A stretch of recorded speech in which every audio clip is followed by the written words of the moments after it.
Barbara Reagan with Long and Foster Realtors, and welcome to my weekly video series, Helpful Tips for First-Time Homebuyers. Today I'd like to talk a little bit about the buyer agency agreement. What exactly is a buyer agency agreement? Buyer agency agreement is nothing more than an agreement between you, the buyer, and the realtor that you have chosen to be your buyer agent. It ensures that the agent that you have chosen will actually put your interests first and foremost. It also will spell out the realtor's duties that they owe to you. Number one, they have to negotiate contracts on your behalf. Number two, they have to maintain confidentiality of both your personal and your financial information. And number three, they have to account for any monies that they have received from you, such as an earnest money deposit. But in return, we do ask that you remain loyal to the buyer agent during the term of the contract. If there's a problem that comes up, then what we ask is that you at least try to let the buyer agent or their broker know about it and at least try to work it out before you terminate the relationship and move on to a different agent. So do you need to sign a buyer agency agreement? Short answer is yes.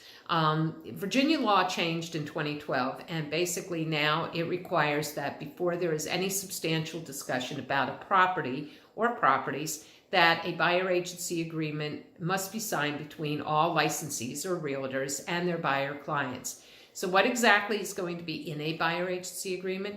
Well, you got to have a term. You got to have a start and an end date on there. The compensation, how the realtor is going to get paid.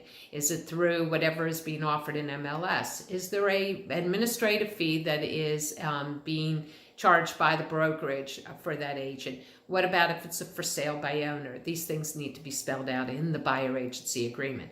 The other thing is discussion on dual and designated representation, whether or not those are going to be something you're going to allow.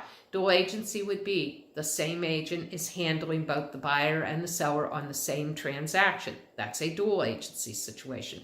Designated would be, for instance, I'm a Long and Foster agent. If I'm representing you as a buyer agent and you decide that you want to write an offer on a listing that another Long and Foster agent has on the market and that gets ratified, that will become a designated representation. Each party has their own agent to represent them, but Long and Foster, the brokerage, has both the listing and the selling side of the transaction. Buyers may not, I have found that a lot of times buyers are not comfortable signing a buyer agency agreement for a long period of time, 3 months, 6 months. So what I have done in many cases until there is a comfort level between the agent and the buyer is I've actually had them sign a one-day buyer agency agreement that covers just the day we go out looking at houses, or it may cover just specific properties that we're looking at. You need to feel comfortable. You need to discuss this with your agent.